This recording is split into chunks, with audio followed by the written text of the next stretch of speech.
તો આ આંકડા છે. બીજી વાત સાહેબે વચ્ચે એક કરી કે અત્યારે એમની પાસે 8,481 હેક્ટર જમીન SEZ ની કુલ મંજૂર મળેલી હતી. એમાંથી એમણે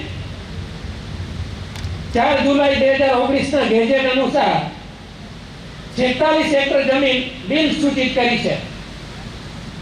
કરી છે ને સર? પાકું? ત્યારબાદ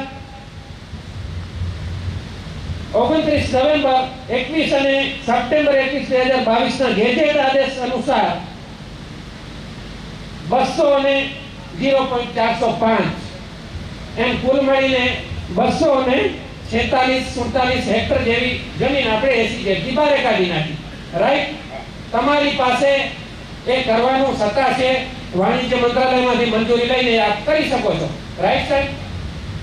જરપરા ગામની ગૌચર જમીન 1000 એકર જમીન તમે લઈ લીધી. પશુઓની વસ્તી ગણતરી ખોટી કરાવીને તમે લઈ લીધી. એ જમીન માટે આંદોલન જમીનથી કરીને સુપ્રીમ કોર્ટ સુધી આંદોલન ચાલ્યું. લોકો પાસેથી 5-10 રૂપિયા ભેગા કરીને. અને એ જમીનમાં અમને આંકડાઓ જેવી તેવી રીતે આડકતરી રીતે ગમે એમ કરીને અમારા અમુક લોકોને છોડીને તમે એક કેસ જીતી ગયા. બરોબર? કે હા આની જમીન તો આપવી પડશે SEZ. અને કોર્ટે એવું સૂચન કર્યું માનનીય હાઈકોર્ટે કે શક્ય હોય તો જમીન બીજી જગ્યાએ આપવી ગૌચર જમીન. અત્યાર સુધી સાહેબ 2007-8 માં મળેલી ગૌચર જમીન બાદ આપ દ્વારા જરપરા ગામને ક્યાં કને ગૌચર જમીન આપવામાં આવી છે? જે આપ 400 હેક્ટર જમીનની જે વાત કરો છો, જેના માટેની આપણે રજૂઆત કરી, એ જમીન અમે છોડી દીધેલી છે. રાઈટ? એમાં અમે કશો રાઈટ તમે સાચા છો સર. 400 એકર જમીન તમે છોડી દીધી.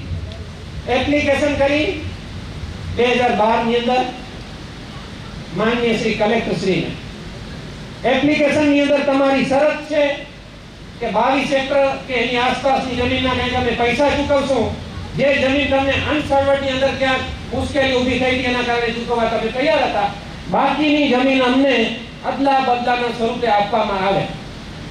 સાહેબ આખા ગુજરાતની આખા ભારતની અંદર એવો ક્યાંય કોઈ કાનૂન નથી સાહેબ બેઠા છે કે એકવાર જમીન અપાઈ જાય ગૌચરની જમીન ઉદ્યોગ માટે પછી એ અદલા બદલી સરકાર કરી આપે. ક્યાંય નિયમ નથી. આવી અરજી આપણે શા માટે કરી? એ જ વસ્તુ છે કે જ્યારે બી આ જમીન લેવાનો ઉદ્દેશ હતો એ SEZ ની જે જરૂરિયાત હતી એની કન્ટિન્યુટી માટે એ જમીન આવતી હતી. હવે અત્યારે ધારો કે એ જમીન છોડીએ છે તો જે બીજી બધી જગ્યાએ એની કોન્ટિન્યુટી જળવાઈ રહે એના માટે જે જમીન વચ્ચે આવતી હતી એને આઈડેન્ટિફાઈ કરી અને અદલા બદલી કરવાની દરખાસ્ત રજૂ કરેલ છે. સાહેબ તમારી જમીન 245-46 એકર ડિનોટિફાઈ કરી શકો છો તમારા સ્વાર્થ માટે કે કોઈ યુનિટ એની અંદર ફિટ ન બેસતું હોય SEZ ની અંદર રૂલ્સ ની અંદર. તો અમારી 396 એકર જમીન શા માટે નહીં? હું એમ કહું છું કે એનો પણ અધિકાર અમને નથી. જેમ અહીંયા આગળ એપ્લિકેશન સાહેબ તમારે કરવી પડશે. પણ હું એમ જ કહું છું કે એ જે ધારો કે જે જમીન ડિનોટિફાઈ થઈ એના માટેની દરખાસ્ત અમે રજૂ કરીએ પછી જે તે એની ગવર્નિંગ SEZ ઓથોરિટી છે એ જ એના પર ચુકાદો. એપ્લિકેશન કરો તમે અદલા બદલા સિવાયની. આ અમારી માંગણી છે. કરશો? હા કે નામાં જવાબ આપો. ના, એ તો અત્યારે નથી કરવાના ને? અદલા બદલી ઓકે. વગરની એપ્લિકેશન. ધન્યવાદ.